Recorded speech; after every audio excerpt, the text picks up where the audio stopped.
Hi students, welcome to the PharmTeach Tamil YouTube channel. இன்னைக்கு நம்ம சேனல்ல பார்க்க போற ஒரு முக்கியமான வீடியோ என்ன அப்படின்னா, நீங்க ஒரு வேளை 12th முடிச்சிட்டு பிஃபார்ம் அதாவது பார்மசி கோர்ஸ் ஜாயின் பண்ணலாமா வேண்டாமா, அதாவது 12th முடிச்சுட்டு பார்மசி கோர்ஸ் ஜாயின் பண்ணலாமா வேண்டாமா அப்படின்னு சொல்லிட்டு ஒரு இதுலயே இருந்தீங்க, அதாவது ஒரு டவுட்லயே இருந்தீங்க அப்படின்னா அதை கிளாரிஃபை பண்றதுக்கான ஒரு முக்கியமான வீடியோ தான் வந்து இந்த வீடியோ. ஸோ இந்த வீடியோ கண்டிப்பா 12th முடிச்சுட்டு பார்மசி ரிலேட்டடா, அதாவது ஹெல்த் கேர் ரிலேட்டடா ஒர்க் பண்ணணும் அப்படின்னு நினைக்கிறவங்களுக்கு கண்டிப்பா இந்த வீடியோ யூஸ்ஃபுல்லா இருக்கும். அதாவது இந்த வீடியோ நம்ம ஃபுல்லா பார்க்க போறது என்ன அப்படின்னா, இந்த பார்மசி கோர்ஸோட ஃபுல் டீடைல்ஸ், அதாவது பார்மசி கோர்ஸ்ல வந்துட்டு பிஃபார்ம்ல வந்துட்டு என்ன அப்படின்னா எத்தனை வருஷம் கோர்ஸ், அப்புறம் அதோட ஃபீஸ் ஸ்ட்ரக்சர் எப்படி இருக்கும், அப்புறம் வந்து அதோட ஸ்கோப் என்ன, அது படிச்சா என்ன மாதிரிலாம் போகலாம் அப்படிங்கிற பத்தி தான் வந்து இந்த வீடியோல வந்து ஃபுல்லாவே நம்ம பார்க்க போறோம். ஸோ இந்த வீடியோ கண்டிப்பா உங்க எல்லாத்துக்குமே யூஸ்ஃபுல்லா இருக்கும். இந்த பார்மசி பொறுத்த வரைக்கும் மொத்தமா வந்து 3 விதமான கோர்சஸ் இருக்குது. என்ன அப்படின்னு பாத்தீங்கன்னா டிஃபார்ம், பிஃபார்ம், ஃபார்ம்டி, இந்த 3 தான். இந்த பிஃபார்மை பொறுத்த வரைக்கும் என்ன அப்படின்னு பாத்தீங்கன்னா 4 வருஷம் கோர்ஸ் இதுல வந்து பாத்தீங்கன்னா 8 செமஸ்டர்ஸ் இருக்கும். இது வந்து பிஃபார்ம் பேச்சுலர் ஆஃப் பார்மசி அப்படிம்பாங்க. இன்னொன்னு என்ன அப்படின்னு பாத்தீங்கன்னா டாக்டர் ஆஃப் பார்மசி ஃபார்ம்டி அப்படிம்பாங்க. இது வந்து 6 வருஷம் கோர்ஸ். இது வந்து இயர்லி தான் வந்து எக்ஸாமினேஷன் வரும். அது மட்டும் இல்லாம இன்னொன்னு என்ன அப்படின்னா 2 வருஷம் course deform diploma in pharmacy அப்படிம்பாங்க. இதுல வந்து பாத்தீங்க அப்படின்னா 2 வருஷம் தான். இது வந்து நான் செமஸ்டர், அதாவது வருஷத்துக்கு ஒரு தடவை தான் வந்து எக்ஸாமினேஷன் வரும். அதுக்கப்புறம் வந்து பார்மசிஸ்டுக்கான ட்ரைனிங் வந்து ஹாஸ்பிட்டல்ஸ்ல போய் வந்து எடுப்பாங்க. இந்த மாதிரி 3 விதமான வந்து பார்மசி கோர்சஸ் வந்து இருக்கு. அது மட்டும் இல்லாம வந்து பாத்தீங்க அப்படின்னா இதுக்கான எலிஜிபிலிட்டி, நீங்க வந்து பிஃபார்ம் கோர்ஸ் படிக்கணும்னாலோ இல்லைன்னா டிஃபார்ம் கோர்ஸ் படிக்கணும்னாலோ இல்ல அப்படின்னா ஃபார்ம்டி கோர்ஸ் படிக்கணும்னாலோ உங்களுக்கான எலிஜிபிலிட்டி என்ன அப்படின்னு பாத்தீங்க அப்படின்னா, நீங்க வந்து 12th முடிச்சிருக்கணும். 12th வந்துட்டு மேக்ஸ் குரூப்போ இல்ல அப்படின்னா சயின்ஸ் குரூப்போ இல்லைன்னா பயாலஜி குரூப்போ இந்த மாதிரி கம்ப்யூட்டர் சயின்ஸ் குரூப்போ இந்த மாதிரி எடுத்திருந்தீங்க அப்படின்னா, அதாவது உங்களோட இதுல வந்துட்டு பிசிக்ஸ் கெமிஸ்ட்ரி வந்து மேண்டேட்டரியா இருக்கணும் உங்களோட சப்ஜெக்ட்ல. அந்த மாதிரி இருந்துச்சு அப்படின்னா நீங்க வந்து பிஃபார்ம் வந்து கோர்ஸ் வந்து ஜாயின் பண்ணலாம். அது மட்டும் இல்லாம இந்த பிஃபார்ம் கோர்ஸ் நம்ம ஏன் எடுக்கணும் அப்படின்னு சொல்லிட்டு நிறைய பேருக்கு டவுட் இருக்கும். இன்னொன்னு என்ன அப்படின்னா நிறைய பேர் வந்து என்ன அப்படின்னா யோசிப்பாங்க, நம்ம வந்து பிஃபார்ம் எடுக்கலாமா வேண்டாமான்னு சொல்லிட்டு யோசிச்சுட்டு இருப்பாங்க. ஸோ அதை பத்தி நம்ம இந்த பிஃபார்ம் கோர்ஸோட இம்பார்ட்டன்ஸ் என்னென்ன அப்படிங்கிறத பத்தி மொத்தமா வந்து ஒரு 7 விஷயம் நான் உங்களுக்கு சொல்றேன். அந்த 7 விஷயத்தை நீங்க திங்க் பண்ணி பார்த்துட்டு நீங்க எடுக்கலாமா வேண்டாமா அப்படிங்கிறத நீங்களே முடிவு பண்ணிக்கலாம். இந்த பிஃபார்ம் கோர்ஸ் இருக்கு பாத்தீங்களா, அவங்க வந்துட்டு மேஜரா வந்து பாத்தீங்கன்னா ஹெல்த் கேர் சிஸ்டத்துல வந்து கிரிட்டிக்கல் ரோல்ல வந்து பிளே பண்றாங்க. அதாவது பாத்தீங்க அப்படின்னா இப்ப ஹெல்த் கேர் சிஸ்டம் இருக்கு பாத்தீங்களா, அதுல வந்துட்டு மேஜரான ஒரு ரோல், இப்போ பிசிசியன் அதாவது எம்பிபிஎஸ் படிச்சிருப்பாங்களா அவங்களும் வந்து ஹெல்த் கேர் சிஸ்டம்ல வந்து ரோல் பிளே பண்றாங்க. அப்படி இருந்தாலும் இந்த பார்மசி படிச்சவங்க வந்து மேஜரான ரோல் வந்து அதுல பிளே பண்றாங்க. எப்படி அப்படின்னு பாத்தீங்கன்னு வச்சுக்கோங்களேன், இப்போ ஒரு மருந்து இருக்குதுன்னு வச்சுக்கோங்களேன், ஒரு ட்ரக், அதாவது ஒரு மருந்து இருக்குன்னு வச்சுக்கோங்களேன், நியூ மாலிகுல் இருக்குன்னு வச்சுக்கோங்களேன், அதை கண்டுபிடிக்கிறது யாரு அப்படின்னு பாத்தீங்க அப்படின்னா அது ஒரு பார்மசிஸ்டா தான் இருப்பாங்க. அதாவது வந்து drug discovery and drug development இந்த ப்ராசஸ்ல மேஜரா இன்வால்வ் ஆகுறது யாரு அப்படின்னு பாத்தீங்கன்னா பார்மசிஸ்ட். அதாவது பாத்தீங்க அப்படின்னா இப்போ உங்களுக்கு ஒரு வேலை புதுசா ஏதாவது நான் மருந்து கண்டுபிடிக்கணும் அப்படிங்கிறது உங்களுக்கு 12th படிக்கும் போதே இல்ல அப்படின்னா அதுக்கு முன்னாடியே வந்து உங்களுக்கு நான் புதுசா வந்து ஒரு ஏதாவது புதுசா மருந்து கண்டுபிடிக்கணும் அப்படிங்கிற ஆசை இருந்துச்சு அப்படின்னா, ஹெல்த் கேர்ல வந்துட்டு யூஸ் ஆகுற மாதிரி, சொசைட்டிக்கு யூஸ் ஆகுற மாதிரி அப்படிங்கிற ஆசை இருந்துச்சு அப்படின்னா, ஒருவேளை உங்களுக்கு எம்பிபிஎஸ் சீட் கிடைக்கல அப்படின்னா நீங்க பிஃபார்ம் கோர்ஸ் வந்து ஜாயின் பண்ணலாம். அடுத்து பாத்தீங்க அப்படின்னா குவாலிட்டி கண்ட்ரோல்ல வந்துட்டு இந்த பார்மசி அப்படிங்கிறவங்க வந்து நிறைய வந்து இன்வால்வ் ஆகுறாங்க. குவாலிட்டி கண்ட்ரோல் அப்படிங்கிறது என்ன அப்படின்னா, இப்ப நான் சொன்ன பாத்தீங்களா, இப்போ வந்து ஒரு ட்ரக்கை வந்து கண்டுபிடிக்கிறதுக்கு, புதுசா ஒரு ட்ரக்கை டெவலப் பண்றதுக்கு, ஒரு மருந்தை வந்து கண்டுபிடிக்கிறதுக்கு மேஜரா ரோல் பிளே பண்றது பார்மசி அப்படின்னு. அந்த கண்டுபிடிச்ச மருந்து மார்க்கெட்ல இருக்கும் பாத்தீங்களா, அந்த மார்க்கெட்ல இருக்கிறது குவாலிட்டியா இருக்கா அப்படிங்கறத செக் பண்றதுக்கும் வந்து இந்த பார்மசி போஸ்ட் வந்து ரொம்ப முக்கியமான ஒண்ணு. பார்மசி படிச்சவங்க தான் வந்து அதுல மேஜரா வந்து ரோல் பிளே பண்றாங்க. அதாவது நீங்க மருந்து கண்டுபிடிச்ச மருந்து சேஃபாவும் எஃபெக்டிவாவும் இருக்கா இல்லையா அப்படிங்கிறத செக் பண்றதுக்கு சொசைட்டியை பொறுத்த வரைக்கும் இந்த மருந்து வந்து சேஃப்டியா இருக்கா, குவாலிட்டியா இருக்கா அப்படிங்கறத செக் பண்றதும் வந்து பார்மசிஸ்டோட வேலை. அது மட்டும் இல்லாம கிளினிக்கல் ட்ரையல்ஸ் கண்டக்ட் பண்றதுலயும் பார்மசி அப்படிங்கிறவங்க வந்துட்டு மேஜரா வந்து ரோல் பிளே பண்றாங்க. இப்ப எக்ஸாம்பிளுக்கு பாத்தீங்க அப்படின்னா ஒரு மருந்து கண்டுபிடிக்கிறாங்க, அவங்களுக்கு வந்து ஹியூமன் ட்ரையல்ஸ் வந்து கண்டக்ட் பண்ணுவாங்க. அதாவது மார்க்கெட்டுக்கு ஒரு மருந்து வர்றதுக்கு முன்னாடி அந்த மருந்தை வந்து ஹியூமன் ட்ரையல்ஸ் ஒரு பர்டிகுலர் மெம்பர்ஸ்க்கு மட்டும் கொடுத்து செக் பண்ணுவாங்க. இதுலயுமே வந்து பாத்தீங்க அப்படின்னா பார்மசி அப்படிங்கிறவங்க வந்துட்டு மேஜரா வந்து இன்வால்வ் ஆகுறாங்க. இந்த மாதிரி வந்து பாத்தீங்க அப்படின்னா மேஜரான ரோல்ஸ் எல்லாருமே நீங்க வந்து இந்த மாதிரி ஹெல்த் கேர் சைட்ல வந்துட்டு புதுசா மருந்து கண்டுபிடிக்கணும், அந்த மருந்தை பத்தி ஃபுல்லா தெரிஞ்சுக்கணும் அப்படின்னு நீங்க நினைச்சீங்க அப்படின்னா அதுக்கு அந்த சைடு நீங்க வந்து ட்ரை பண்ணலாம். அது மட்டும் இல்லாம ரெகுலேட்டரி கண்ட்ரோல்ஸ்லாம் இருக்காங்க பாத்தீங்களா, அதாவது எக்ஸாம்பிளுக்கு வந்து FDA அப்புறம் WHO இந்த மாதிரி ரெகுலேட்டரி பாடிஸ் கூடயுமே வந்து ஒர்க் பண்றதுக்கு வந்து நிறைய பார்மசிஸ்ட் வந்து இருக்கிறாங்க. அதாவது என்ன அப்படின்னு பாத்தீங்கன்னா, நீங்க வந்து எம்பிபிஎஸ் படிக்க படிக்கணும், அதாவது நான் வந்து ஒரு டாக்டர் ஆகணும் அப்படின்னு கனவோட இருப்பாங்க. அவங்களுக்கு வந்து மார்க் கம்மியா இருக்கும், இல்ல அப்படின்னா ஏதாவது ஒரு சுச்சுவேஷனால எம்பிபிஎஸ் சீட் கிடைக்காம போகும். இந்த மாதிரிலாம் வந்து பிரச்சனை வரும்போது அவங்க வந்து பார்மசி ப்ரொஃபஷன் எடுத்தாங்க அப்படின்னா அவங்களுக்கு வந்து எம்பிபிஎஸ்க்கு ஈக்குவலண்டா வந்து வேலை செய்ய முடியும். எப்படி அப்படின்னு பாத்தீங்க அப்படின்னா, இப்போ ஒரு பிசிஷியன், அதாவது ஒரு டாக்டர் இருக்காங்க அப்படின்னு வச்சுக்கோங்களேன், அவங்க என்ன பண்ணுவாங்க, அவங்க வந்து உங்களுக்கு வந்து என்ன பிரச்சனை இருக்கு அப்படிங்கறத வந்து செக் பண்ணுவாங்க. செக் பண்ணிட்டு அதுக்கு என்ன பண்ணுவாங்க, மருந்து கொடுப்பாங்க. அப்போ அந்த மருந்தை கண்டுபிடிக்கிறது, அந்த மருந்தை வந்து ஹேண்டில் பண்றது, அந்த மருந்து குவாலிட்டியா இருக்கா இல்லையா அப்படிங்கிறது எல்லாத்தையுமே வந்து அனலைஸ் பண்றது யாரு அப்படின்னு பாத்தீங்கன்னா ஒரு பார்மசிஸ்ட் தான். அப்படிங்கிறப்போ இந்த பிஃபார்ம் கோர்ஸ் படிச்சீங்க அப்படின்னா உங்களுக்கு மருந்தை பத்தி ஃபுல் டீடைல்ஸ் வந்து ஃபியூச்சர்ல தெரியும். அப்படிங்கிறப்போ வந்து நீங்க வந்து கிட்டத்தட்ட வந்து ஒரு ஹெல்த் கேர் சிஸ்டத்துல வந்து மேஜரான ரோல் வந்து பிளே பண்ண முடியும். நம்ம எக்ஸாம்பிளுக்கு பாத்தீங்க அப்படின்னா இப்போ ரீசெண்டா வந்து பாத்தீங்கன்னா கோவிட் டைம் வந்து பாத்தீங்களா, அந்த கோவிட் டைம்ல பாத்தீங்க அப்படின்னா இந்த பார்மசிஸ்ட் அப்படிங்கிற வந்து மேஜரான ரோல் வந்து பிளே பண்ணாங்க. என்ன அப்படின்னா புதுசா மருந்து கண்டுபிடிக்கிறதா இருக்கட்டும், வேக்சின் கண்டுபிடிக்கிறதா இருக்கட்டும், அது மட்டும் இல்லாம வந்துட்டு ஏற்கனவே இருக்கிற மருந்தை வந்து ரீபர்போஸ், ஏற்கனவே இருக்கிற ஆன்டிவைரல் ட்ரக்ஸ் பாத்தீங்கன்னா அதை வந்து கோவிட்க்கு வந்து எந்த மாதிரிலாம் யூஸ் பண்ணலாம் அப்படிங்கிறதா இருக்கட்டும், இந்த மாதிரி நிறைய ரிசர்ச்ல வந்து இன்வால்வ் ஆனது யாரு அப்படின்னு பாத்தீங்கன்னா பார்மசி படிச்ச கிராஜுவேட்ஸ் தான் வந்து மேஜரா வந்து இன்வால்வ் ஆனாங்க. சோ இந்த மாதிரி வந்து ஒரு பேண்டமிக் சிச்சுவேஷன்லயுமே வந்து அதை ஹேண்டில் பண்றதுக்கு பார்மசி அப்படிங்கிற வந்து மேஜரா வந்து இன்வால்வ் ஆவாங்க. இப்போ ஒரு ஹெல்த் கேர் சிஸ்டத்தை வந்து கிரிட்டிக்கல் ரோல் வந்து நம்ம பார்மசி படிச்சவங்க வந்து இன்வால்வ் ஆகுறாங்க அப்படிங்கிறத சொன்னேன். அடுத்து பாத்தீங்க அப்படின்னா ஜாப் செக்யூரிட்டி இருக்கா பார்மசி படிச்சோம் அப்படின்னா அப்படிங்கிற கேள்வி வந்து நிறைய பேருக்கு இருக்கும். என்ன அப்படின்னா நம்ம வந்து 12th முடிச்ச உடனே வந்து ஒரு கோர்ஸ் ஜாயின் பண்ணலாம், அந்த கோர்ஸ் ஜாயின் பண்ணோம் அப்படின்னா ஃபியூச்சர்ல ஸ்கோப் இருக்கா, ஃபியூச்சர்ல வந்து நமக்கு அது படிச்சா வேலை கிடைக்குமா கிடைக்காதா அப்படிங்கிற டவுட் வந்து நிறைய பேருக்கு இருக்கும். இந்த பார்மசி படிச்சோம் அப்படின்னா வச்சுக்கோங்களேன், அவங்களுக்கு வந்து வேலை இல்லாம இருக்கவே இருக்காது, ஜாப் செக்யூரிட்டி கண்டிப்பா வந்து இருக்கு. ஏன் அப்படின்னு பாத்தீங்கன்னா வச்சுக்கோங்களேன், இது வந்து ஒரு ஹெல்த் கேர் ப்ரொஃபஷன் அப்படிங்கிறப்போ என்ன அப்படின்னா எப்பயுமே வந்து ஃபியூச்சர்ல வந்து கொடுத்து நோய் இருக்க தண்டி மருந்து தேவைப்பட்டுக்கிட்டே தான் இருக்கும். அதாவது என்ன அப்படின்னா இப்போ வந்து நோய் புதுசா இப்ப நம்மளோட லைஃப் ஸ்டைலா இருக்கட்டும், நம்ம எல்லாமே நம்மளோட பழக்க வழக்கமா இருக்கட்டும், எல்லாமே வந்து பாத்தீங்க அப்படின்னா நம்ம வந்து சாப்பிட்ற சாப்பாட்டுல இருந்து நம்ம பண்ற பிசிக்கல் ஆக்டிவிட்டிஸ்ல இருந்து எல்லாமே வந்து பாத்தீங்க அப்படின்னா நமக்கு வந்து ஃபியூச்சர்ல வந்து ஏதாவது ஒரு பிரச்சனையை வந்து கொடுத்துக்கிட்டே தான் இருக்குது. ஸோ இந்த லைஃப் ஸ்டைலை பேஸ் பண்ணி நிறைய நோய்கள் வந்து வந்துகிட்டே தான் இருக்கும். அப்படி இல்லை அப்படின்னா புதுசாக ஏதாவது வந்து நோய்கள் வந்துகிட்டே தான் இருக்குது இப்போ பாத்தீங்க அப்படின்னா. ஸோ நோய் இருக்க தண்டி மருந்து கண்டிப்பா தேவைப்படும். மருந்து தேவைப்படுது அப்படின்னா அந்த மருந்தை கண்டுபிடிக்கிறதுக்கு பார்மசிஸ்ட் கண்டிப்பா தேவைப்படுவாங்க. அந்த மருந்து வந்து குவாலிட்டியா இருக்கா இல்லையா அப்படிங்கிறதுக்கு பார்மசிஸ்ட் வந்து தேவைப்பட்டுக்கிட்டே இருப்பாங்க. அப்படிங்கிறப்போ பார்மசி ப்ரொஃபஷன் படிச்சோம் அப்படின்னா எப்பயுமே வந்து பாத்தீங்கன்னா ஜாப் செக்யூரிட்டி அப்படிங்கிறதுக்கு வந்து டவுட்டே இல்லை, கண்டிப்பா வந்து ஜாப் வந்து கிடைக்கும். வேற செக்டார்ஸ்ல வந்து ஜாப் வந்து கிடைக்கும். அது எந்த மாதிரி அப்படிங்கிறத ஒரு சில விஷயங்கள் நான் உங்கள்கிட்ட சொல்றேன். அதாவது பாத்தீங்கன்னா கவர்மெண்ட் ஜாப் பொறுத்த வரைக்கும் கவர்மெண்ட் ஹாஸ்பிட்டல்ஸ் இருக்கு பாத்தீங்களா, அதுல வந்து கவர்மெண்ட்ல வந்துட்டு பார்மசிஸ்ட் போஸ்ட் வந்து கிடைக்கும் ஃபியூச்சர்ல வந்து பாத்தீங்க அப்படின்னா நீங்க வந்து அதுக்கு போக்கஸ் பண்ணீங்க அப்படின்னா. இல்ல அப்படின்னு வச்சுக்கோங்களேன், ட்ரக் இன்ஸ்பெக்டர் வேலை, ட்ரக் இன்ஸ்பெக்டர் வந்து குவாலிட்டி செக் பண்றதுக்கு ஒவ்வொரு இதுலயுமே வந்து அந்த மாதிரியான வேலை வந்து மேஜரா வந்து கவர்மெண்ட்ல வந்துட்டு ஜாப் கிடைக்கும். அது மட்டும் இல்லாம வந்து அனலிஸ்டோட வேலை, ட்ரக் அனலிஸ்ட் வேலை வந்து உங்களுக்கு வந்து பாசிபிலிட்டிஸ் இருக்கு. அது போக பாத்தீங்க அப்படின்னா பிரைவேட்டோட ஹாஸ்பிட்டலுமே வந்துட்டு ஹாஸ்பிட்டல் பார்மசிஸ்டா வந்து பார்மசி படிச்சவங்களால வேலை பார்க்க முடியும். அது மட்டும் இல்லாம இண்டஸ்ட்ரீஸ், பெரிய பெரிய இண்டஸ்ட்ரீஸ் இருக்கு பாத்தீங்களா, அதுலயுமே வந்து பாத்தீங்கன்னா ட்ரக் கண்டுபிடிக்கிறதுக்கு வந்து R&D சைட்லயும் சரி, அனலிசிஸ் சைட்லயும் சரி, அப்புறம் டெவலப்மெண்ட் சைட்லயும் சரி, நிறைய இடத்துல வந்துட்டு இந்த பார்மசிஸ்ட்ங்கிறவங்க வந்துட்டு ட்ரக் ரிலேட்டடா இருக்கிற எல்லா இடத்துலயுமே, அதாவது மருந்து ரிலேட்டடா இருக்கிற எல்லா இடத்துலயுமே வந்து பார்மசிஸ்ட் வந்து ரோல் வந்து பிளே பண்ணுவாங்க. அது மட்டும் இல்லாம வந்து பாத்தீங்கன்னா குளோபல் பாத்தீங்க அப்படின்னா மல்டிநேஷனல் கம்பெனிஸ் வந்து நிறைய இருக்கு. எக்ஸாம்பிளுக்கு வந்து சஃபார்மா, சிப்லா, பைசர், இந்த மாதிரி வந்து நிறைய கம்பெனிஸ் வந்து மல்டிநேஷனல் கம்பெனிஸ் வந்து நிறைய இருக்கு. ஸோ அதுலயுமே வந்து வேற கண்ட்ரீஸ்ல போய் வந்து நீங்க வந்து ஒர்க் பண்றதுக்கான பாசிபிலிட்டிஸ் வந்து ரொம்ப அதிகம். அது போக மெடிக்கல் ரைட்டர், அதுக்கப்புறம் வந்து ரெகுலேட்டரி ஒர்க் பண்றது, இந்த மாதிரிலாம் வந்துட்டு நிறைய வந்து ஜாப் ஆப்பர்ச்சுனிட்டிஸ் வந்து நிறைய இருக்கு. நான் ஃபியூச்சர்ல வந்து ஜாப் ஆப்பர்ச்சுனிட்டிஸ் வந்து ஒவ்வொரு டிபார்ட்மெண்ட்டுக்கும் தனித்தனியா வந்து பார்மசி ரிலேட்டடா வந்து நான் போடுறேன். அதே மாதிரி ஜாப் மட்டும் இல்லாம வந்துட்டு சேலரி க்ரோத்துமே வந்து இந்த பார்மசி செக்டார்ல வந்து நல்லாவே இருக்குது அப்படிங்கிறாங்க. அதாவது பாத்தீங்க அப்படின்னா நீங்க ஒரு பிஃபார்ம் முடிச்சுட்டு நீங்க வேலைக்கு போனீங்க அப்படின்னா 2 lakhsல இருந்து 7 lakhs வரைக்கும் பெர் ஆனம் வந்துட்டு நிறைய இடத்துல வந்துட்டு சேலரி வந்து வாங்குறாங்க. அதாவது 2 lakhsல ஆரம்பிச்சு 7 lakhs வரைக்கும் வந்து ஃப்ரெஷர்ஸ்க்கு வந்து சேலரி இருக்கு.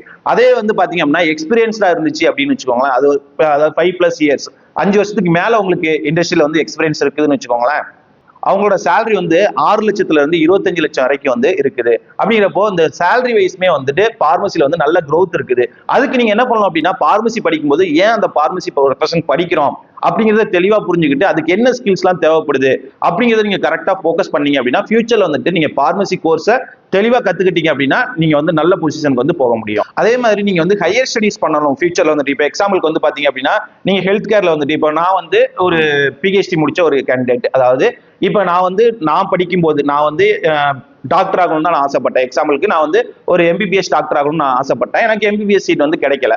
அப்ப நான் என்ன பண்ணேன், ஆனாலும் நான் வந்து ஹெல்த் கேர் சிஸ்டம்ல வந்து ஒர்க் பண்ணணும்னு நினைச்சேன். ஹெல்த் கேர் சிஸ்டத்துல நான் ஒர்க் பண்ணும்போது அப்போ அது ரிலேட்டடா நான் பார்க்கும்போது அப்படின்னு பாத்தீங்கன்னா அதுல வந்து பிஹெச்டி முடிச்சோம்னா நம்ம வந்து டாக்டரேட் தான். நம்ம அகாடமிக்ல வந்து நம்ம டீச்சிங் பண்ணலாம், பிளஸ் வந்து ரிசர்ச் சைட்லயுமே நம்ம வந்து ஃபோக்கஸ் பண்ணலாம். ஸோ இருந்தாலும் நான் வந்து ஹெல்த் கேர் சைட்ல பார்மசியில வந்து நான் பிஹெச்டி முடிச்சேன் அப்படின்னா டாக்டரேட். ஸோ நீங்க வந்துட்டு ஹையர் ஸ்டடிஸ் பண்றதுக்கு இந்த பிஃபார்ம், அதாவது பிஃபார்ம் அப்படிங்கிறது ஒரு கேட்வேயா இருக்கும். அதாவது நீங்க ஹையர் ஸ்டடிஸ் பண்ணணும் அப்படின்னா கூட, அதாவது எம்ஃபார்ம் படிக்கலாம், அதுக்கடுத்து எம்பிஏ படிக்கலாம், அப்புறம் பிஹெச்டி படிக்கலாம். இந்த மாதிரி ஹையர் ஸ்டடிஸ் பண்றதுக்கு இந்த பிஃபார்ம் வந்து யூஸ்ஃபுல்லா இருக்கும்.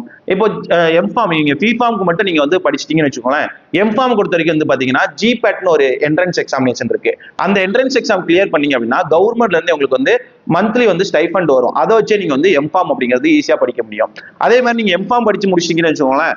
எம்ஃபார்ம் படிக்கும் போது நீங்க வந்துட்டு நல்லா படிச்சீங்க அப்படின்னா நெட் எக்ஸாம் அப்படி இல்லை அப்படின்னு வச்சுக்கோங்க, ஜிபேட்டே வச்சு நீங்க வந்து என்ன பண்ணலாம், நிறைய யூனிவர்சிட்டியில வந்துட்டு பிஹெச்டி ஸ்காலர் ஃபுல் டைமா போனீங்க அப்படின்னா அதுக்கு வந்து ஸ்டைஃபண்ட் வரும். ஸோ நீங்க பிஃபார்ம் மட்டும் படிச்சிட்டீங்க அப்படின்னா அதுக்கடுத்து எம்ஃபார்மா இருக்கட்டும், அதுக்கப்புறம் பிஹெச்டியா இருக்கட்டும், அது எல்லாமே வந்து நீங்க ஃப்ரீ ஆஃப் காஸ்ட்ல வந்துட்டு படிக்க முடியாது. அதாவது கவர்மெண்டோட ஸ்கீம்ஸ் மூலமாவே நீங்க வந்து படிக்க முடியும். ஸோ அதனால நீங்க ஹையர் ஸ்டடிஸ் பண்றதுக்கு இந்த பிஃபார்ம் அப்படிங்கிறது யூஸ்ஃபுல்லா இருக்கும். அதே மாதிரி கவர்மெண்ட் ஜாபுக்கான என்ட்ரன்ஸ் எக்ஸாமினேஷன் எழுதுறதுக்கும் இந்த கோர்ஸ் வந்து ரொம்ப யூஸ்ஃபுல்லா இருக்கும். அதே மாதிரி இந்த பார்மசி கோர்ஸ் வந்து எப்படி அப்படின்னா நீங்க வந்துட்டு ஒரு இடத்துல போயிட்டு இந்த முன்னாடி இந்த சேலரி பத்தி சொன்ன பார்த்தீங்கன்னா இவ்வளவு சேலரி இருக்கும் அப்படிங்கிறது, அது மட்டும் இல்லாம வந்து நிறைய இடத்துல வந்துட்டு நமக்கு வேலை வாய்ப்பு இருக்குது அப்படின்னு சொன்ன பார்த்தீங்களா. அந்த வேலை வாய்ப்பு மட்டும் இல்லாம நீங்க வந்து ஒரு என்டர்பிரனராகவும் ஆகலாம். அதாவது சொந்தமா நீங்க வந்து தொழில் கூட வந்து நீங்க தொடரலாம். எக்ஸாம்பிளுக்கு வந்து நீங்க ஒரு மெடிக்கல் ஷாப் வைக்கணும்னு நினைக்கிறீங்கன்னு வச்சுக்கோங்களேன். அந்த மெடிக்கல் ஷாப் வைக்கிறதுக்கு நீங்க பார்மசி படிச்சிருந்தா போதும். பிஃபார்மோ இல்லைன்னா டிஃபார்மோ வந்து படிச்சிருந்தீங்க அப்படின்னா நீங்க அந்த லைசன்ஸ் மூலமா நீங்க மெடிக்கல் ஷாப் வந்து ஓபன் பண்ண முடியும். அப்படி இல்லை அப்படின்னு வச்சுக்கோங்களேன், ஒரு ஹோல்சேல் குடோன் வந்து ஓபன் பண்றீங்க அப்படின்னாலோ இல்லைன்னா ஒரு இண்டஸ்ட்ரி ஓபன் பண்றீங்க அப்படின்னாலோ எல்லாத்துக்குமே வந்து பாத்தீங்கன்னா பார்மசி கோர்ஸ் வந்து பயங்கர யூஸ்ஃபுல்லா இருக்கும் புது ஃபியூச்சர்ல. அது மட்டும் இல்லாம நீங்க பார்மசி கோர்ஸ் படிச்சீங்க அப்படின்னா சொந்தமா வந்து ஒரு லேப் ஓபன் பண்ணலாம். அதாவது ரிசர்ச் லேப், இப்போ கமர்ஷியல் ரிசர்ச் லேப் வந்து நிறைய வந்து ஓபன் பண்ண முடியும் உங்களால. என்ன அப்படின்னா இப்போ நிறைய இண்டஸ்ட்ரி இருக்காங்களா, பெரிய பெரிய இண்டஸ்ட்ரி இருக்காங்கல்ல, அவங்களால சின்ன சின்ன R&D ஒர்க்லாம் வந்து பண்ண முடியாது. அந்த R&D ஒர்க்கை பண்றதுக்கு கன்சல்டன்சிக்கு வந்து சில சின்ன சின்ன லேபுக்கு வந்து கொடுப்பாங்க. ஸோ அந்த மாதிரி கன்சல்டன்சி லேபுமே வந்து நீங்க கண்டக்ட் பண்ண முடியும், நீங்க ஓனா. அப்புறம் வந்து லேப் ஓபன் பண்றது மட்டும் இல்லாம நீங்க இன்னொன்னு என்ன பண்ணலாம் அப்படின்னு பாத்தீங்கன்னா நியூட்ராசியூட்டிகல்ஸ் அப்புறம் ஹெர்பல் ப்ராடக்ட்ஸ் இதுலயுமே நீங்க வந்துட்டு டெவலப் பண்றதுக்கு வந்து நீங்க வந்து ரோல் பிளே பண்ண முடியும். அதாவது சொந்தமா வந்து நியூட்ராசியூட்டிகல்ஸ் வைக்க முடியும். அதே மாதிரி வந்து பாத்தீங்க அப்படின்னா நீங்க ஹெர்பல் ரிலேட்டடா வந்து நீங்க ட்ரக் வந்து டெவலப் பண்ண முடியும். இந்த மாதிரி பாசிபிலிட்டிஸ்லாம் வந்து நீங்க பார்மசி முடிச்சீங்கன்னா இருக்குது ஃபியூச்சர்ல. அதே மாதிரி நீங்க வந்து குளோபல் ரெகக்னைசேஷன் உங்களுக்கு வந்து அதே மாதிரி உங்களுக்கு குளோபல் ரெகக்னைசேஷன் அப்படிங்கிறது வந்து பெஸ்டா இருக்குது. என்ன அப்படின்னு பாத்தீங்கன்னா வச்சுக்கோங்களேன், இப்போ நீங்க பார்மசி கோர்ஸ் படிச்சீங்கன்னு வச்சுக்கோங்களேன், ஃபாரின்ல எல்லாம் வந்து நல்ல ஆப்பர்ச்சுனிட்டிஸ் இருக்கு அப்படின்னா UK, US, கனடா இந்த மாதிரி கண்ட்ரீஸ் எல்லாம் வந்து பயங்கர ஆப்பர்ச்சுனிட்டிஸ் இருக்கு. என்ன அப்படின்னு பாத்தீங்கன்னா ஃபார்ம்டி அப்படிங்கிற 6 வருஷம் கோர்ஸ் இருக்கு பாத்தீங்கன்னா அது வந்து மேஜரா பாத்தீங்க அப்படின்னா அவங்க வந்து மேஜரா வந்து ஃபாரின் போறதுக்காகவே வந்து ஃபார்ம்டி படிப்பாங்க. எக்ஸாம்பிளுக்கு கேரளால இருந்து வந்து நிறைய பேர் வந்து தமிழ்நாட்டுல வந்துட்டு ஃபார்ம்டி படிப்பாங்க. காரணம் ஃபார்ம்டியை முடிச்சுட்டு டைரக்டா அவங்க வந்து மேக்ஸிமம் ஃபாரின்ல போய் செட்டில் ஆயிருவாங்க. ஏன்னா அங்க அவங்களோட ரிலேஷன் வந்து நிறைய பேர் ஃபாரின்ல இருப்பாங்க. அப்படி வந்து அங்க போய் செட்டில் ஆயிருவாங்க. அதனால இங்க வந்து ஃபார்ம்டி படிப்பாங்க. அதே மாதிரி பிஃபார்மே வந்து இங்க வந்து படிப்பாங்க. சில என்ட்ரன்ஸ் எக்ஸாம் இருக்கு நீங்க ஃபாரின் போறதுக்கு, அதை நீங்க வந்து பிஃபார்ம் முடிச்சிட்டீங்கனாலே நீங்க வந்து லைசன்ஸ் வந்து நீங்க அங்க வாங்க முடியும். அப்படி வாங்கிட்டீங்க அப்படின்னா நீங்க அங்க போய் ஒரு பார்மசிஸ்டா இருக்கலாம். அது மட்டும் இல்லாம நீங்க ஃபாரின்ல போய் ஒரு பார்மசிஸ்டா இருக்கிறீங்க அப்படின்னா உங்களோட சேலரி வந்து பயங்கர அதிகமா இருக்கும். இப்போ வந்து 70,000 இருந்தே வந்து ஸ்டார்ட் ஆகும். ஸ்டார்டிங் சேலரி, அதை ஃப்ரெஷ்ஷா இருக்கிறீங்க அப்படின்னால உங்களுக்கு வந்து 70,000 மேல வந்து சேலரி இருக்கும். அது மட்டும் இல்லாம வந்து பாத்தீங்கன்னா லட்சக்கணக்கில் வந்து உங்களுக்கு ஃபியூச்சர்ல வந்துட்டு எக்ஸ்பீரியன்ஸ் இருந்துச்சுன்னா சேலரி வந்து வரும்.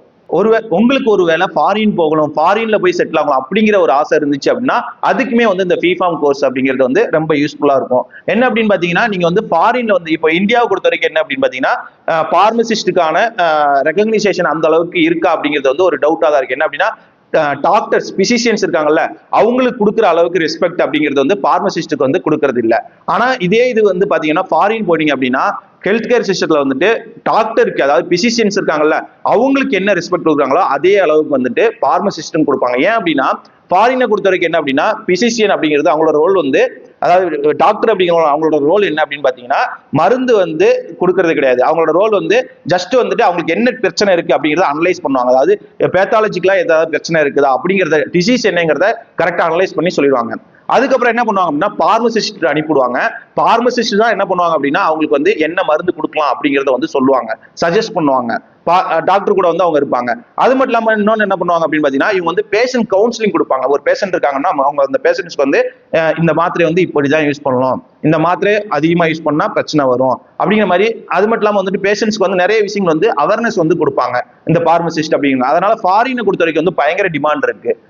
அது மட்டும் இல்லாம நீங்க வந்துட்டு சோசியல் வந்துட்டு ஒரு நல்ல இம்பாக்ட் கொடுக்கணும், அதாவது சொசைட்டிக்கு வந்து ஒரு நல்லது பண்ணணும், பப்ளிக் ஹெல்த்ல வந்து நான் இன்வால்வ் ஆகணும் அப்படின்னு நீங்க நினைச்சீங்கன்னா கூட பார்மசி கோர்ஸ் வந்து செலக்ட் பண்ணலாம். எப்படி அப்படின்னு பாத்தீங்கன்னா, நீங்க வந்து ஒரு பார்மசி கோர்ஸ் படிக்கிறதுனால உங்களுக்கு ட்ரக்கை பத்தி நல்லாவே அவேர்னஸ் இருக்கும். அப்ப நீங்க என்ன பண்ணலாம் அப்படின்னா, ட்ரக் அபியூஸ், அதாவது மருந்தை வந்து தப்பா யூஸ் பண்றாங்கல்ல, அதை உங்களால தடுக்க முடியும். மருந்தை பத்தி ஃபுல் டீடைல்ஸ் உங்களுக்கு தெரியுதுனால இந்த மருந்தை பத்தி வந்து சொசைட்டிக்கு வந்து அவேர்னஸ் கொடுக்க முடியாது. அதாவது மருந்தை வந்து தப்பா யூஸ் பண்ணக்கூடாது, மெடிக்கல் ஷாப்ல இப்படிதான் இருக்கணும், அதே மாதிரி சொசைட்டில வந்துட்டு இந்த மாதிரி தான் மருந்தை யூஸ் பண்ணணும் அப்படிங்கிறத உங்களால வந்து சொல்ல முடியும். அது மட்டும் இல்லாம மருந்தை பத்தி உங்களுக்கு வந்து ஃபுல்லாவே அதோட சைட் எஃபெக்ட்ஸ் என்ன, அதோட அட்வர்ஸ் எஃபெக்ட் என்ன, இது ஃபுல்லாவே தெரியறதுனால நீங்க என்ன பண்ணலாம் அப்படின்னா, பேஷண்ட்ஸ்க்கு வந்து இந்த மருந்து சாப்பிட்டா இந்த பிரச்சனை வரும் அப்படிங்கிறத நீங்க ஈஸியா சொல்ல முடியும். எக்ஸாம்பிளுக்கு பாத்தீங்கன்னா, உங்க வீட்லயே வந்து பாத்தீங்க அப்படின்னா யாராவது பேஷண்ட்ஸ் இருக்காங்க அப்படின்னு வச்சுக்கோங்களேன், அவங்களுக்கு டாக்டர் என்ன மருந்து கொடுக்குறாங்களோ அந்த மருந்தை நீங்க அப்படியே தான் வந்து சாப்பிட்டுட்டே இருப்பாங்க.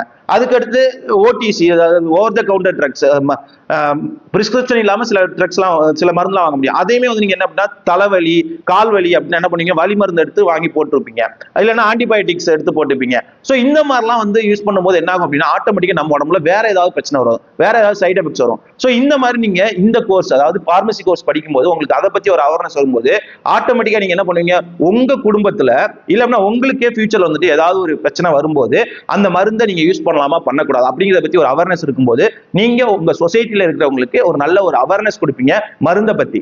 சோ இந்த மாதிரி பப்ளிக் ஹெல்த்ல இன்வால்வ் ஆகணும் அப்படின்னு நினைக்கிறவங்களுக்கும் இந்த பார்மசி கோர்ஸ் வந்து சூட்டபிளா இருக்கும். பார்மசி படிச்சவங்க வந்துட்டு பாத்தீங்க அப்படின்னா ரூரல் ஹெல்த் கேர்லயுமே வந்துட்டு, அதாவது என்ன சொன்னா கிராமங்கள்ல வந்துட்டு ஹெல்த் கேர் சிஸ்டத்துலயுமே வந்து பார்மசிஸ்டா வந்து ஒர்க் பண்றாங்க. சோ அவங்க என்ன பண்ணாங்கன்னா, கிராமத்துல எல்லாம் வந்து பாத்தீங்க அப்படின்னா அவங்களுக்கு அந்த அளவுக்கு அவேர்னஸ் இருக்காது, அவங்களுக்குள்ள வந்துட்டு ஒரு அவேர்னஸ் கொடுக்கறதுக்கு பார்மசிஸ்ட் அப்படிங்கிற மேஜரா வந்து ரோல் பிளே பண்றாங்க. அது மட்டும் இல்லாம முக்கியமானது ஒண்ணு என்ன அப்படின்னா, பேண்டமிக் சிச்சுவேஷன்ல இந்த பார்மசிஸ்ட் அப்படிங்கிறவங்க வந்துட்டு மேஜரா வந்து ரோல் பிளே பண்ணுவாங்க. பேண்டமிக் சிச்சுவேஷன் அப்படிங்கிறது இப்ப கோவிட் வந்துச்சு பாத்தீங்களா ரீசெண்டா, இந்த கோவிட் டைம்ல வந்து என்ன அப்படின்னு பாத்தீங்கன்னா பார்மசிஸ்ட் தான் வந்து மேஜரா வந்து ரோல் பிளே பண்ணியிருந்தாங்க. அதாவது என்ன அப்படின்னா 24/7 வந்து அவங்க ஒர்க் பண்ணாங்க. நம்ம எல்லாத்துக்குமே நிறைய பேருக்கு என்ன அப்படின்னா, இப்ப 12th முடிச்சவங்க என்ன நினைப்பாங்க அப்படின்னா, எல்லா இடத்துலயுமே வந்து பாத்தீங்கன்னா டாக்டர்ஸ், அதாவது எம்பிபிஎஸ் படிச்சவங்க மட்டும் தான் ஒர்க் பண்றாங்க, மத்தவங்க யாரும் கிடையாது அப்படின்னு நினைப்பாங்க. ஆனா அதுக்கு பின்னாடி பாத்தீங்க அப்படின்னா நர்ஸா இருக்கட்டும், அதுக்கப்புறம் பார்மசிஸ்டா இருக்கட்டும், எல்லாருமே வந்து பெரிய ரோல் வந்து பிளே பண்ணாங்க. பார்மசிஸ்ட் வந்து என்ன மருந்து புதுசு புதுசா கொடுக்கலாம் அப்படிங்கறத ட்ரை பண்ணிக்கிட்டே இருந்தாங்க, என்னெல்லாம் கொடுக்கலாம் அப்படிங்கறத யோசிச்சுக்கிட்டு புதுசு புதுசா ரிசர்ச் எல்லாம் பண்ணிக்கிட்டு புதுசா மருந்து கண்டுபிடிக்கிறதா இருக்கட்டும், வேக்சின் டெவலப் பண்றதா இருக்கட்டும், எல்லாத்துலயுமே வந்து பேண்டமிக் சிச்சுவேஷன் வந்து மேஜரா ரோல் பிளே பண்ணாங்க. அது மட்டும் இல்லாம இன்னொன்னு என்ன அப்படின்னு பாத்தீங்கன்னா, அவங்க வந்து எப்பயுமே வந்து பேஷண்ட்ஸ் கேருக்கு வந்து, அதாவது பேஷண்ட் இப்போ நோயாளி இருக்கிறாங்க அப்படின்னா அவங்களை கேர் பண்றதுக்கு எந்த மாதிரிலாம் வந்துட்டு நம்ம வந்து மருந்து இது பண்ணலாம் அப்படிங்கிறத பத்தி திங்க் பண்ணிக்கிட்டே இருப்பாங்க. ஸோ இந்த மாதிரி நீங்க பேஷண்ட் கேர்ல வந்துட்டு ஒர்க் பண்ணணும் அப்படின்னாலுமே வந்து பேண்டமிக் சுச்சுவேஷன்லயுமே நீங்க வந்துட்டு ஒர்க் பண்றதுக்கு இந்த பார்மசிஸ்ட் அப்படிங்கிறது முக்கியமான ரோல் வந்து பிளே பண்றாங்க. இந்த மாதிரி சில விஷயங்கள் வந்து இந்த பார்மசி அப்படிங்கிறவங்க வந்துட்டு மேஜரான ரோல் வந்து பிளே பண்றாங்க. ஸோ இந்த இதுல மூலமா வந்து உங்களுக்கு வந்து ஒரு விஷயம் தெரிஞ்சிருக்கும், என்ன அப்படின்னா இந்த ஹெல்த் கேர் ரிலேட்டடா அப்படி இல்லைன்னா புதுசா மாலிகுல் கண்டுபிடிக்கிறது ரிலேட்டடா, அதாவது பார்மசிக்கு வந்து, அதாவது எம்பிபிஎஸ் சீட் வந்து உங்களுக்கு கிடைக்கல, அதாவது நான் வந்து டாக்டர் ஆகணும்னு ஆசைப்பட்டேன் அப்படின்னு இருக்கிறவங்க ஹெல்த் கேர் சிஸ்டத்துல வந்துட்டு ஒர்க் பண்ணணும் அப்படின்னு நினைச்சீங்க அப்படின்னா ஃபர்ஸ்டா நீங்க பிரைமரியா வந்துட்டு பார்மசி கோர்ஸ் வந்து தாராளமா நீங்க வந்து செலக்ட் பண்ண முடியும். இது வந்து உங்களோட திங்கிங்கை பேஸ் பண்ணி தான். அதாவது என்ன அப்படின்னா, நீங்க வந்துட்டு பார்மசி கோர்ஸ் செலக்ட் பண்ணணும் அப்படின்னா ஜஸ்ட் வந்து என்ன அப்படின்னா பார்மசிஸ்டோட ரோல் என்ன, பார்மசிஸ்ட் வந்து என்னென்ன பண்றாங்க அப்படிங்கறத நீங்க வந்து அனலைஸ் பண்ணனாலே வந்து உங்களுக்கு வந்து மேஜரா வந்துட்டு அந்த கோர்ஸ் செலக்ட் பண்ணலாமா வேணாமா அப்படிங்கிற டவுட் வந்து கண்டிப்பா வந்து கிளியர் பண்ண முடியும். இந்த ஒரு சில பாயிண்ட்ஸ் மூலமா உங்களுக்கு வந்து ஒரு கன்க்ளூஷன் கிடைக்கும் அப்படின்னு நான் நினைக்கிறேன். அதே மாதிரி இந்த பார்மசி கோர்ஸ் வந்து தமிழ்நாட்டை பொறுத்த வரைக்கும் எப்படி அப்ளை பண்ணலாம் அப்படின்னு நிறைய பேருக்கு டவுட் இருக்கும், அதையும் நான் கிளியர் பண்றேன். என்ன அப்படின்னா, தமிழ்நாட்டை பொறுத்த வரைக்கும் என்ன அப்படின்னா கவுன்சிலிங் தான் வந்துட்டு மேஜர். அது மட்டும் இல்லாம வந்து பாத்தீங்க அப்படின்னா மேனேஜ்மெண்ட் கோட்டாவும் இருக்குது. இப்போ கவுன்சிலிங் பொறுத்த வரைக்கும் என்ன அப்படின்னா, ஸ்டூடெண்ட் வந்து என்ன பண்ணணும்னா கவர்மெண்ட்ல வந்துட்டு இந்த பிஃபார்முக்கு வந்து கவுன்சிலிங் வந்து ஓப்பன் ஆகும். அந்த டைம்ல வந்து என்ன அப்படின்னு பாத்தீங்கன்னா, நம்மளோட கட் ஆஃப் மார்க் இருக்கு பாத்தீங்களா, கட் ஆஃப் மார்க்கை வச்சு நம்ம வந்து நமக்கு பிடிச்ச காலேஜஸ் வந்து நம்ம செலக்ட் பண்ண முடியும். ஸோ கவுன்சிலிங் நடக்கும். இந்த கவுன்சிலிங் ப்ரொசீஜரை பத்தி நான் ஃபியூச்சர்ல ஒரு வீடியோல வந்து தெளிவா சொல்றேன். அது மட்டும் இல்லாம பாத்தீங்க அப்படின்னா, தமிழ்நாட்டை பொறுத்த வரைக்கும் கவர்மெண்ட் காலேஜஸ் அப்படின்னு பாத்தீங்கன்னா மொத்தமே வந்து 3 காலேஜஸ் தான் இருக்கு. இந்த கவர்மெண்ட் காலேஜஸ்ல மட்டும்தான் வந்து ஃபீஸ் கம்மி. அது மட்டும் இல்லாம வந்து கவர்மெண்ட் காலேஜஸ் என்ன அப்படின்னு பாத்தீங்க அப்படின்னா, மெட்ராஸ் மெடிக்கல் காலேஜ் சென்னையில இருக்கு, மதுரை மெடிக்கல் காலேஜ் மதுரையில இருக்கு, அது போக அண்ணாமலை யூனிவர்சிட்டி சிதம்பரத்துல வந்து இருக்குது. இந்த மாதிரி 3 யூனிவர்சிட்டி 3 மட்டும்தான் வந்து கவர்மெண்ட் ரன் பண்றது. மற்றது எல்லாமே வந்து பிரைவேட் தான். பிரைவேட்டை பொறுத்த வரைக்கும் என்ன அப்படின்னு பாத்தீங்கன்னா, பிரைவேட் காலேஜஸோட ஃபீஸ் அப்படின்னு பாத்தீங்க அப்படின்னா உங்களுக்கு 1,00,000, அதாவது 1,50,000 இருந்து ஆரம்பிச்சு 5 lakhs வரைக்கும் வந்து ஃபீஸ் வந்து வாங்குறாங்க. அது மட்டும் இல்லாமல் வந்து பாத்தீங்க அப்படின்னா டொனேஷன் அப்படின்னு சொல்லிட்டு வந்து நிறைய இடத்துல வந்துட்டு ஒரு என்ன சொல்லலாம், டாப்ல இருக்கிற காலேஜஸ்லாம் வந்து சில காலேஜஸ்ல வந்து பாத்தீங்கன்னா டொனேஷன் அப்படின்னு சொல்லிட்டு வாங்குவாங்க. பேஸ்ட் ஆன் நீங்க +2ல எடுத்த மார்க் வச்சு அவங்க டொனேஷன் அதுக்கு ஏற்ற மாதிரி வந்து வாங்கிப்பாங்க. அது மட்டும் இல்லாமல் பிஃபார்ம் கோர்ஸை பொறுத்த வரைக்கும் என்ன அப்படின்னா சில இன்ஸ்டியூஷன்ல என்ன பண்ணிடுறாங்க அப்படின்னா செமஸ்டர் வைஸ் வந்து ஃபீஸ் வாங்குறாங்க. அதாவது ஃபர்ஸ்ட் 6 மாசத்துக்கான ஃபீஸ், அதுக்கப்புறம் 6 மாசத்துக்கான ஃபீஸ், அந்த மாதிரி சில இன்ஸ்டியூஷன்ல வந்து வாங்குறாங்க. அதாவது காலேஜ் எந்த மாதிரிலாம் நீங்க வந்து செலக்ட் பண்ணலாம் அப்படின்னு பாத்தீங்க அப்படின்னா அந்த காலேஜோட டீடைல்ஸ், அதாவது காலேஜோட NIRF ரேங்கிங், இந்த மாதிரி டீடைல்ஸ் அந்த வச்சு நீங்க வந்து காலேஜ் வந்து மேக்ஸிமம் வந்து செலக்ட் பண்ண முடியும். இப்போதைக்கு பாத்தீங்க அப்படின்னா டாப் லிஸ்ட்ல இருக்கிற காலேஜஸ் என்னென்ன அப்படிங்கறத மட்டும் ஒரு சின்ன ஒரு 10 காலேஜஸோட நேம் மட்டும் உங்களுக்கு நான் வந்து கொடுத்துருந்தேன். என்ன அப்படின்னு பாத்தீங்கன்னா ஃபர்ஸ்ட் வந்து பாத்தீங்க அப்படின்னா JSS ஊட்டி அப்படிங்கிறது, JSS ஊட்டிங்கிறது ஊட்டியில வந்து இருக்கக்கூடிய ஒரு JSS காலேஜ் ஆஃப் பார்மசின்னு ஒரு பார்மசி காலேஜ் இருக்கு. அது வந்து ஒரு நல்ல காலேஜ். அதுல வந்து பாத்தீங்க அப்படின்னா நீங்க எப்படி அட்மிஷன் போடணும் அப்படின்னா முன்னாடியே நீங்க வந்துட்டு அதுல வந்து அதுக்கு வந்து பாத்தீங்க அப்படின்னா அவங்க மேனேஜ்மெண்ட்டை நீங்க கான்டாக்ட் பண்ணி நீங்க வந்து அட்மிஷன் போட முடியும். அது வந்து ஃபுல்லாவே வந்து மேனேஜ்மெண்ட் கோட்டா தான். எப்படின்னு பாத்தீங்கன்னா கவர்மெண்ட் மூலமா வந்து கவுன்சிலிங் வந்து JSS காலேஜுக்கு வந்து கிடையாது. அதுக்கடுத்து பாத்தீங்க அப்படின்னா மெட்ராஸ் மெடிக்கல் காலேஜ் அப்படிங்கிறது தான். மெட்ராஸ் மெடிக்கல் காலேஜ்ல காலேஜ் ஆஃப் பார்மசி கோர்ஸ் இருக்கு. அதுக்கு வந்து பாத்தீங்க அப்படின்னா கவுன்சிலிங் வந்து நடக்கும். கவுன்சிலிங் மூலமா நீங்க வந்துட்டு உங்களுக்கு டாப் கட் ஆஃப் மார்க் இருக்குது அப்படின்னா நீங்க வந்து MMC செலக்ட் பண்ண முடியும். இன்னொரு MMCமே இருக்கு, அதாவது மெட்ராஸ் மெடிக்கல் காலேஜ் மதுரையில இருக்கு. அதுக்குமே வந்து கவுன்சிலிங் மூலமா தான் வந்து நீங்க வந்து போகணும். அடுத்து பாத்தீங்க அப்படின்னா SRM காலேஜ் ஆஃப் பார்மசி, இது வந்து சென்னையில இருக்கு. அந்த காலேஜ்ல வந்து பாத்தீங்கன்னா ஃபுல்லாவே வந்து அவங்க டீம்டு யூனிவர்சிட்டி SRM அப்படிங்கிறது. அங்க பாத்தீங்க அப்படின்னா அவங்களுக்குமே வந்து நீங்க வந்து மேனேஜ்மெண்ட்டை கான்டாக்ட் பண்ணி அது மூலமா தான் நீங்க வந்து அட்மிஷன் போடணும். அடுத்து பாத்தீங்க அப்படின்னா PSG college of pharmacy. PSG college of pharmacy அப்படிங்கிறது வந்து கோயம்புத்தூர்ல இருக்கு. இதுக்கு நீங்க வந்து 2 விதமா அட்மிஷன் போட முடியும். ஒன்னு பாத்தீங்க அப்படின்னா கவுன்சிலிங் மூலமா, இன்னொன்னு பாத்தீங்க அப்படின்னா நீங்க மேனேஜ்மெண்ட் கோட்டால போட முடியும். நீங்க ஒருவேளை மார்க் கம்மியா இருக்குதுன்னு ஃபீல் பண்ணீங்க அப்படின்னா நீங்க மேனேஜ்மெண்ட்டை கான்டாக்ட் பண்ணி நீங்க வந்து அட்மிஷன் வந்து போட முடியும். அவங்க எவ்வளவு ஃபீஸ், அதாவது டொனேஷன் அந்த மாதிரி எதனா இருந்துச்சுன்னா, இல்ல அப்படின்னா எவ்வளவு ஃபீஸ் ஸ்ட்ரக்சர் அப்படிங்கிறதெல்லாம் நீங்க கேட்டு மேனேஜ்மெண்ட் கோட்டால வந்து போட முடியும். ஒருவேளை உங்களுக்கு மார்க் நல்லா இருக்குது அப்படின்னா நீங்க ஆட்டோமேட்டிக்கா நீங்க வந்துட்டு கவுன்சிலிங் அட்டன் பண்ணிட்டு கவுன்சிலிங் மூலமா PSG காலேஜ் வந்து செலக்ட் பண்ணலாம். அதே மாதிரி பாத்தீங்க அப்படின்னா அடுத்ததா இருக்கிறது வந்து பாத்தீங்கன்னா KMCH college of pharmacy. KMCH college of பார்மசியும் சேம் தான். வந்து எப்படி அப்படின்னா நீங்க வந்துட்டு கவுன்சிலிங் மூலமாவும் போகலாம், இல்ல அப்படின்னா மேனேஜ்மெண்ட் கோட்டா மூலமாவும் போகலாம். மேனேஜ்மெண்ட் கோட்டா மூலமா நீங்க மேனேஜ்மெண்ட்டை கான்டாக்ட் பண்ணணும். கான்டாக்ட் பண்ணி ஃபீஸ் ஸ்ட்ரக்சர் அப்புறம் டொனேஷன் இதெல்லாம் கேட்டுட்டு அதுக்கப்புறம் நீங்க அட்மிஷன் போடணும். அதே நீங்க கவுன்சிலிங் அப்படின்னா கவர்மெண்ட்ல இருந்து கவுன்சிலிங் நடக்கும். அந்த கவுன்சிலிங்ல அட்டன் பண்ணிட்டு அது மூலமா நீங்க வந்து போகணும். இடையில நான் வந்து அண்ணாமலை யூனிவர்சிட்டியை சொல்ல மாதிரி, அண்ணாமலை யூனிவர்சிட்டியுமே வந்து பாத்தீங்க அப்படின்னா அண்ணாமலை யூனிவர்சிட்டிக்கு தனியா வந்து கவுன்சிலிங் நடக்கும். அதுவுமே வந்து கவர்மெண்ட் தான். அது மூலமா நீங்க வந்துட்டு உள்ள போகலாம். அதுல வந்து மேனேஜ்மெண்ட் கோட்டா வந்து கிடையாது கவர்மெண்ட்ங்கிறதுனால. அடுத்து ராமச்சந்திரா காலேஜ் ஆஃப் பார்மசி, அதாவது ராமச்சந்திரா டீம்டு யூனிவர்சிட்டி, அது சென்னையில இருக்குது. அதுலயுமே பாத்தீங்க அப்படின்னா நீங்க வந்துட்டு கவுன்சிலிங்ல வந்து போக முடியாது. நீங்க வந்து பிரைவேட்டுங்கிறதுனால, டீம்டு யூனிவர்சிட்டிங்கிறதுனால நீங்க மேனேஜ்மெண்ட்டை கான்டாக்ட் பண்ணி அது மூலமா நீங்க அட்மிஷன் போடணும். அதுக்கு அடுத்து இருக்கிறது என்ன அப்படின்னு பாத்தீங்கன்னா ராமகிருஷ்ணா காலேஜ் ஆஃப் பார்மசி. இதுவுமே வந்து KMCH மாதிரி தான். நீங்க வந்து கவுன்சிலிங்லயும் போகலாம், இல்ல அப்படின்னா மேனேஜ்மெண்ட் கோட்டாலையும் போகலாம். ஸோ இப்போதைக்கு நான் வந்து டாப் லிஸ்ட்ல வந்துட்டு இருக்கிற ஒரு சில காலேஜஸோட நேம் வந்து சொன்னேன். இது போகவும் வந்து நிறைய நல்ல நல்ல காலேஜஸ்லாம் வந்து நிறைய இருக்குது. அதை வந்து நான் வந்து ரொம்ப டாப்ல இருக்கிறது மட்டும் நான் இப்போதைக்கு சொன்னேன். தமிழ்நாட்டை பொறுத்த வரைக்கும் ஓகே ஸ்டூடெண்ட்ஸ், இப்போதைக்கு உங்களுக்கு வந்து இந்த பார்மசி கோர்ஸ் பத்தி, பிஃபார்ம் கோர்ஸை பத்தி ஓரளவுக்கு டீடைல்ஸ் தெரிஞ்சிருக்கும் அப்படின்னு நான் நினைக்கிறேன். ஓரளவுக்கு அவேர்னஸ் வந்திருக்கும்னு நினைக்கிறேன். டாப் காலேஜஸ் என்னென்ன அப்படிங்கிறது நீங்க வந்து பார்த்திருப்பீங்க. அது மட்டும் இல்லாம நிறைய காலேஜஸ் வந்து பிரைவேட்ல வந்து இருக்குது. அதுலயுமே நீங்க வந்து அட்மிஷன் வந்து போடலாம். கிட்டத்தட்ட 100 காலேஜஸ்க்கு மேல 150 காலேஜஸ் கிட்ட வந்துட்டு தமிழ்நாட்டுல மட்டுமே வந்து இப்போ வந்து எஸ்டாப்ளிஷ் ஆயிடுச்சு. ஸோ நீங்க வந்துட்டு என்ன அப்படின்னா ஒரு காலேஜ் செலக்ட் பண்றதுக்கு முன்னாடி நல்லா அனலைஸ் பண்ணிட்டு நீங்க வந்து செலக்ட் பண்ணுங்க. இதை பத்தி எதனா டவுட் இருக்குது அப்படின்னா நீங்க வந்துட்டு கண்டிப்பா வந்து கமெண்ட் செக்ஷன்ல நீங்க வந்து பேசலாம். ஃபியூச்சர்ல வந்துட்டு இதே மாதிரி வந்து நிறைய ஸ்டூடெண்ட்ஸுக்கு தேவையான, அதாவது பார்மசி ரிலேட்டடான வீடியோக்கள் வந்து நம்ம சேனல் வந்து நம்ம தொடர்ந்து பார்ப்போம். இந்த சேனலோட மெயின் நோக்கமே என்ன அப்படின்னு பாத்தீங்கன்னா பார்மசி ப்ரொஃபஷன் இருக்கு பாத்தீங்களா, பார்மசி ப்ரொஃபஷனுக்கு தேவையான வீடியோக்களை வந்து கண்டென்ட்டா கொடுக்கறது தான். அது மட்டும் இல்லாம வந்து பாத்தீங்கன்னா ஃபியூச்சர்ல வந்து பாத்தீங்கன்னா ஒவ்வொரு சப்ஜெக்ட்டுக்குமே வந்து பாத்தீங்கன்னா மேஜரா வந்து பாத்தீங்க அப்படின்னா பார்மசி ரிலேட்டடா இருக்கிற சப்ஜெக்ட் சிலபஸ் இருக்கு பாத்தீங்களா, அதுக்கு வந்துட்டு கண்டென்ட் கொடுக்கறது தான் இந்த சேனலோட மெயின் நோக்கமே. ஸோ அதை கண்டினியூ பண்றதுக்கு நீங்க பார்மசி கோர்ஸ் ஜாயின் பண்றீங்க அப்படின்னா கண்டிப்பா மறக்காம நம்மளோட சேனல் வந்து சப்ஸ்கிரைப் பண்ணி வச்சுக்கோங்க ஃபியூச்சர் வீடியோக்களுக்கு.